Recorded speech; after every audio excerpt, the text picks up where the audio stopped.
Déjà plus d'une semaine que le monde en parle.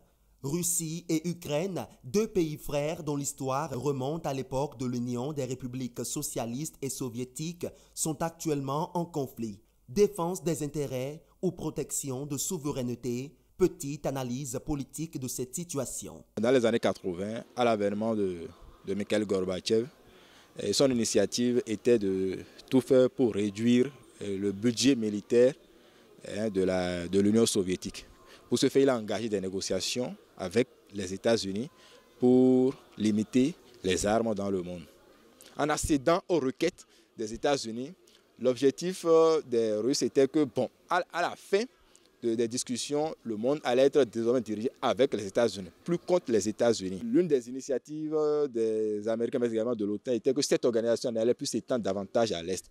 Sauf que juste après l'éclatement de l'Union soviétique, à partir de la deuxième décennie des années 90, les pays qui étaient autrefois du bloc soviétique, mais également du bloc de l'Est, vont commencer par rejoindre l'OTAN. L'Ukraine veut intégrer l'Union européenne, l'Ukraine veut intégrer l'OTAN et les Russes ont des problèmes de sécurité. Le conflit russo-ukrainien n'est rien d'autre que le rétablissement voulu par la Russie ou l'établissement d'un nouvel ordre mondial. Après avoir vécu des années en Russie, un citoyen béninois rencontré à Parakou revient sur les probables causes de ce conflit. Il y a un certain nombre de faits qui, de mon point de vue, ont poussé aujourd'hui à cette entre-griffes catastrophe. Il faut dire que les Russes et les Ukrainiens, en vérité, c'est un seul et même peuple. Quand l'Union soviétique a éclaté, le consensus était que on protégerait la Russie.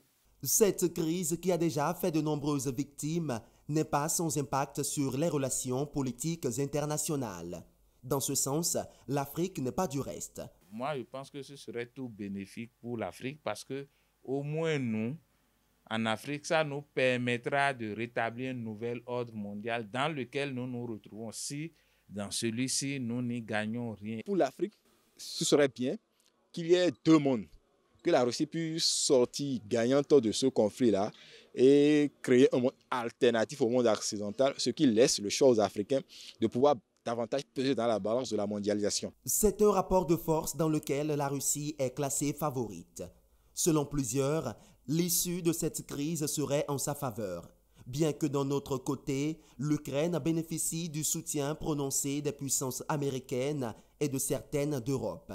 Ukraine qui ne fait que défendre ses terres. C'est un conflit déséquilibré parce que la Russie, c'est une grande puissance qui a beaucoup plus de moyens que l'Ukraine et certainement la Russie va prendre le dessus. S'il y a une solution qui est trouvée, alors c'est que les intérêts de la Russie ont été respectés. Vivement que cette situation puisse être résolue pour le bonheur des populations ukrainiennes et russes.